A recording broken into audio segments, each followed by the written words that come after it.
ध्यान दीजिएगा, आज का जो हमारा टॉपिक है कक्षा 10 के जो द्विघात समीकरण से प्रश्न पूछता है। तो द्विघात समीकरण से देखिए कई प्रकार से प्रश्न पूछते हैं, जैसे मूलों का योगफल दे देगा, मूलों का, फिर उसके बाद व्युत्क्रमों का योगफल पूछ देगा, जैसे मूलों के व्युत्क्रम का योगफल। तो इस तरीके के कई सारे प्रश्न पूछे जाते हैं, ठीक है। तो उसमें से कुछ प्रश्नों को हम सॉल्व करने का प्रयास करेंगे और उसी टाइप के प्रश्न एग्जाम में जो पूछे जाते हैं उसी को सॉल्व करते हुए आगे बढ़ेंगे, ठीक है। चलिए ध्यान दीजिएगा, यहाँ पर पहला दिया है, यदि अल्फा व बीटा द्विघात समीकरण 2x² - 3x + 5 = 0 के मूल हो तो alpha square beta plus beta square alpha का मान ज्ञात करना है। तो सबसे पहले ध्यान से देखिएगा, यदि हम बात करें मूलों का योगफल अल्फा प्लस बीटा बराबर, तो ये होता है माइनस का यक्स का गुणांक अपान में यक्स स्क्वायर का गुणांक, ठीक। तो इसका मतलब यहाँ से यदि अल्फा प्लस बीटा बराबर निकालेंगे तो अल्फा प्लस बीटा बराबर क्या आ जाएगा, तो यहाँ से होता है माइनस और माइनस माइनस प्लस हो जाएगा 3/2, ये तो हो जाएगा अल्फा प्लस बीटा। फिर उसके बाद देखिए अल्फा इंटू बीटा मतलब शून्यकों का गुणनफल बराबर होता है प्लस का अचर बटे एक्स स्क्वायर का गुणांक। तो यहाँ से हो जाएगा अल्फा इंटू बीटा बराबर हो जाएगा c/a का मतलब 5/2। बस अब चलिए, अब जो पूछा है वो चलते हैं। अल्फा स्क्वायर बीटा प्लस का बीटा स्क्वायर अल्फा, इसका मान आपको ज्ञात करना है। तो इसमें से देखिए अल्फा बीटा यदि हम कॉमन कर लें, अल्फा इंटू बीटा, तो यहाँ पर बचेगा अल्फा प्लस का बीटा। इसका मतलब देखिए अल्फा इंटू बीटा का मान 5/2 और अल्फा प्लस बीटा का मान 3/2। तो बस इसी में रख देंगे, तो यहाँ से हो जाएगा 5/2 गुणे 3/2, तो 5 से 15, तो यहाँ से हो जाएगा 15/4। ये आपका क्या हो जाएगा, आंसर हो जाएगा। मतलब यहाँ से इसका जो मान निकालना है, इसका मान कितना आ जाएगा, 15/4 हो जाएगा, ठीक है, नोट कर लीजिए। चलिए ध्यान दीजिएगा, यहाँ पर दूसरा प्रश्न दिया है, जैसे देख लीजिए कि निम्नलिखित रैखिक समीकरण युग्म एक अद्वितीय हल रखता है और वज्र गुणन विधि से इसको क्या करना है, सॉल्व करना है। देखिए 2-4 रैखिक समीकरण में वज्र गुणन विधि बहुत ही इंपॉर्टेंट टॉपिक है, ठीक है। चलिए इसको सॉल्व करते हुए हम आगे चलेंगे। जैसा कि यहाँ पर पहला समीकरण दिया, तो सबसे पहले हम समीकरण को चेंज करते हैं। जैसे 2x प्लस का 3y माइनस 7 बराबर 0, और यहाँ से यदि इसको लिखे 6x प्लस का 5y माइनस 11 बराबर 0, तो इसमें कोई समस्या नहीं है। फिर उसके बाद यदि a1 बराबर यहाँ से लिखेंगे तो 2, b1 बराबर लिखेंगे तो कितना आएगा 3, c1 बराबर लिखेंगे तो -7।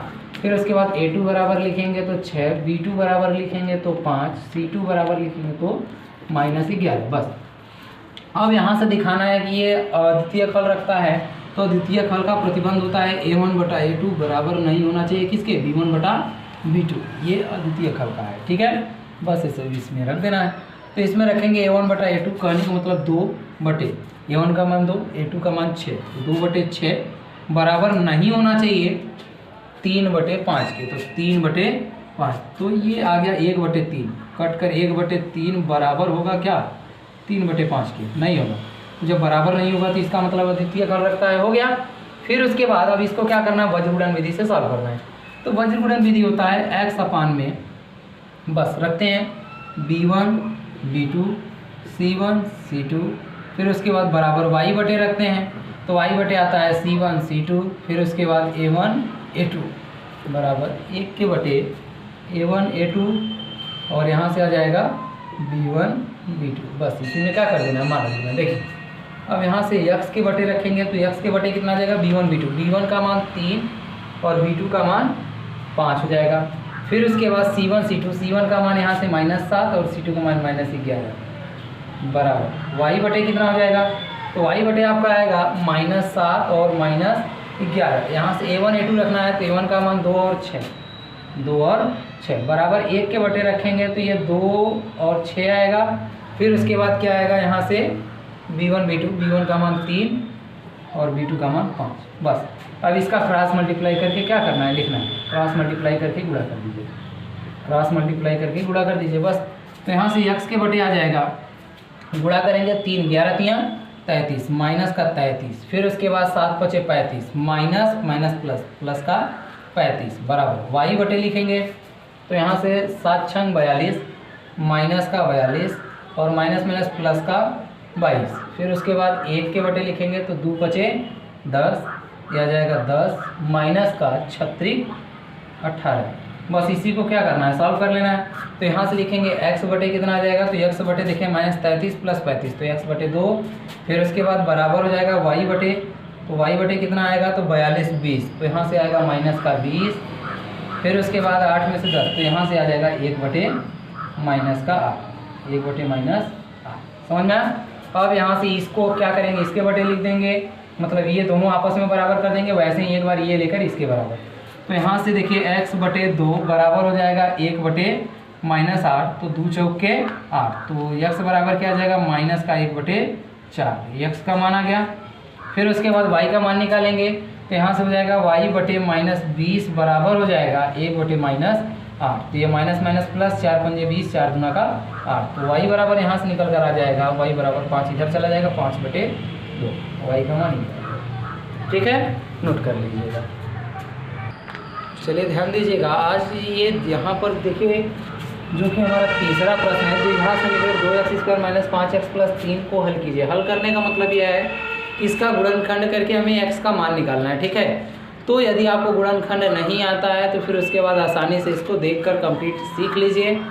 चलिए तो हम ध्यान देते हैं, यहाँ पर जैसे दिया हुआ है 2x² - 5x + 3 बराबर 0, तो सबसे पहले इसका गुणा, अंतिम का गुणा पहले निकालते हैं, तो चिन्ह के साथ, तो प्लस का 3 × 2x²। और इसका यदि हम अब देखिए, कहने का मतलब अब ये बोला है कि इसको 2 भागों में तोड़ना है। क्या करना है, 2 भागों में तोड़ना है। कि जोड़ने या घटाने पर क्या मिलना चाहिए, -5 मिलना चाहिए, लेकिन गुणा करने पर प्लस का 6x² मिलना चाहिए। तो चलिए 2x² माइनस का 2x प्लस माइनस का ये भी हो जाएगा माइनस का 3x - 3 बराबर 0। देखिए 5x को 2 -2x - 3x क्या किए, तोड़ दिए, तो 2x यहाँ से कॉमन कर लेंगे, तो यहाँ से क्या बचेगा, x - 1। फिर उसके बाद यहाँ से -1 कॉमन कर लेंगे, तो -3 कॉमन करेंगे, तो x - 1 बच जाएगा बराबर 0। अब x - 1 दोनों जगह से कॉमन कर लेंगे, तो 2x - 3 बच जाएगा बराबर 0। तो x - 1 बराबर भी 0, तो x बराबर क्या हो जाएगा 1, और 2x - 3 बराबर 0 होगा, तो यहाँ से x बराबर आ जाएगा 3 बटे 2, 3 बटे 2 हो जाएगा। ठीक है, नोट कर लीजिएगा। चलिए ध्यान से देखिएगा, यहाँ पर यहाँ प्रश्न जो दिया है, द्विघात समीकरण 2x² + kx + 3 बराबर 0 के दोनों मूल वास्तविक व बराबर हों तो k का मान ज्ञात करना। देखिए इस टाइप का भी प्रश्न बहुत ज़्यादा पूछता है, बहुत बार पूछा गया है। कहने का मतलब ये है कि k का मान ज्ञात करने के लिए बोला है और उसका मूल बराबर दे दिया। तो जब मूल बराबर होगा तो इसका मतलब विविटकर क्या होगा, 0। 0 का मतलब ये विविटकर होता क्या है, b² - 4ac, बस इसी को रख देना है। तो 4ac इधर आ जाएगा, तो b² बराबर क्या हो जाएगा 4ac, बस इसी में रख देना है। b का स्क्वायर मतलब k² बराबर 4, a का मान 2, c का मान 3, तो यहाँ से k² बराबर हो जाएगा 4 × 6, तो k बराबर हो जाएगा प्लस माइनस, या कह सकते हैं k बराबर रूट में 4 × 6 लिख लीजिए, तो k बराबर क्या आ जाएगा, k बराबर प्लस माइनस 2, यहाँ से इसका वर्गमूल निकल गया 2 हो जाएगा, और रूट में 6, तो k का मान प्लस माइनस 2√6 हो जाएगा। ठीक है, नोट कर लीजिए। चलिए ध्यान दीजिएगा, इस वीडियो का लास्ट टॉपिक यहाँ से है, लास्ट प्रश्न है कि द्विघात समीकरण का विविटकर पहले ज्ञात करना है और उसके मूलों की क्या ज्ञात करनी है, प्रकृति।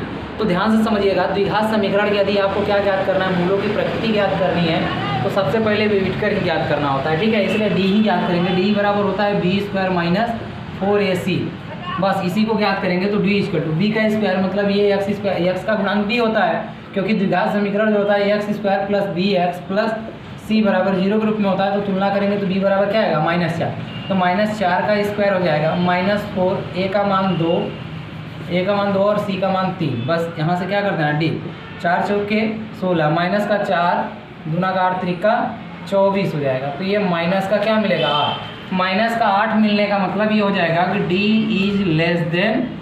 = 0। जब <0 होता है तो मूल जो होता है वो कैसा होता है, काल्पनिक होता है। क्या होता है, काल्पनिक। तो मूलों की जो प्रकृति देखिए, तो सबसे पहले विविटकर निकालने की बात आई, तो विविटकर यहाँ से आपका आ गया d = कितना आ जाएगा -8, ये आ गया आपका क्या विविटकर।